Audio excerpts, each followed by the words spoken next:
Good day po sa ating lahat. Welcome back to our YouTube channel.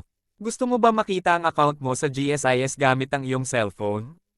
Gusto mo ba malaman ang pwede po ma-loan sa GSIS? O kaya mga loan information at dividends? Ano pa hinihintay mo? Panoorin ang video na ito.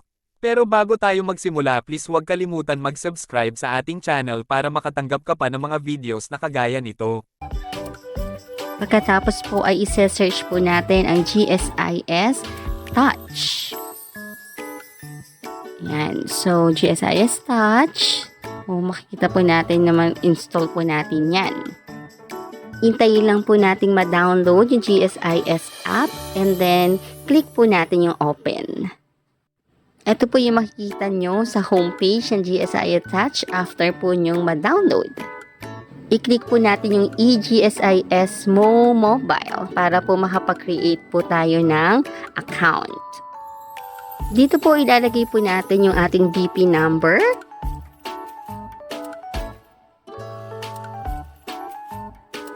At ilalagay din po natin ang ating birth date.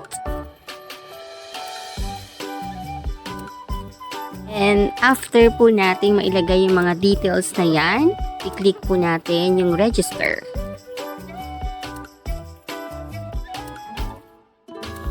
Then, i-direct po tayo dito sa terms and conditions. So, yan, babasahin po natin yan, yung mga terms and conditions na yan. And then, pagkatapos po nating mabasa ng mga terms and conditions, syempre, i-click po natin yung I accept the terms and conditions. So, medyo mahaba po yan. Okay, then i-click na po natin yung I accept the term and conditions and then continue po tayo.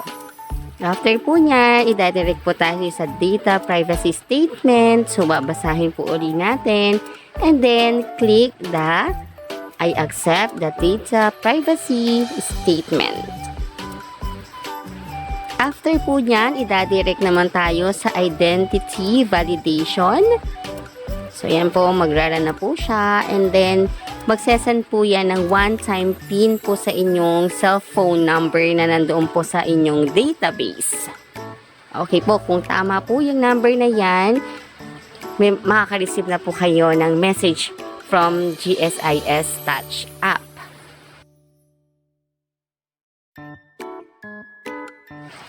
Would you like to proceed po? Yes po natin. And then, yan po, OTP confirmation po. Meron po tayong 5 minutes para makareceive po ng OTP number or PIN na galing po sa GSIS app. So, yan po, dumating na po yung ating OTP. And then, kung ano po yung 6 na digits na po na yan, yan po yung ilalagay po natin dito to confirm.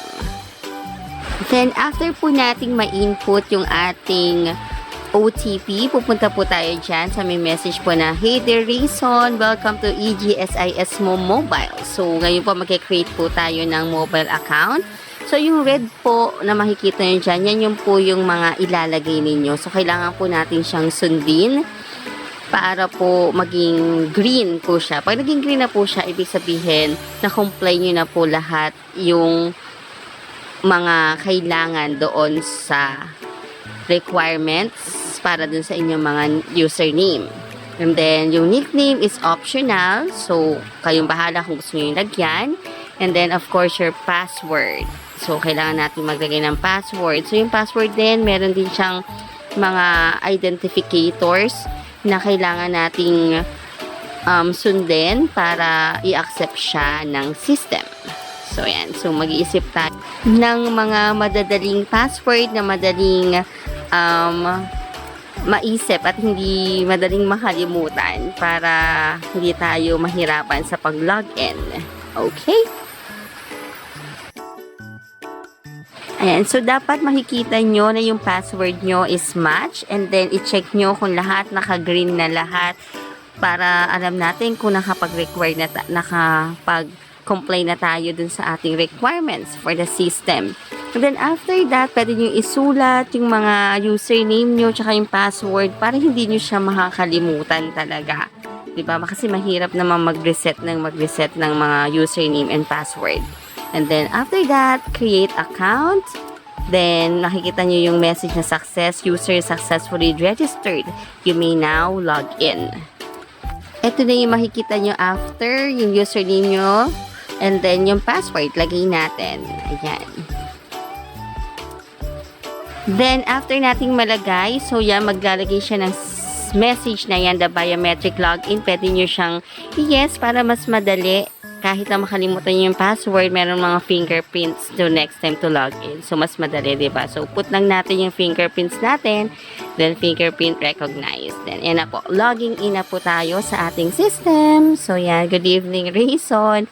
Then, makikita nyo na po yung welcome to EGSIS Mobile. So, and then your members record, your agency ninyo, diba? So, yan. Makikita nyo na yan yung loans. Review natin yung loans, yung claims, and then yung pensions natin. Okay. So, yan. So, yan. Diyan na makikita yung mga details ng ating mga contributions.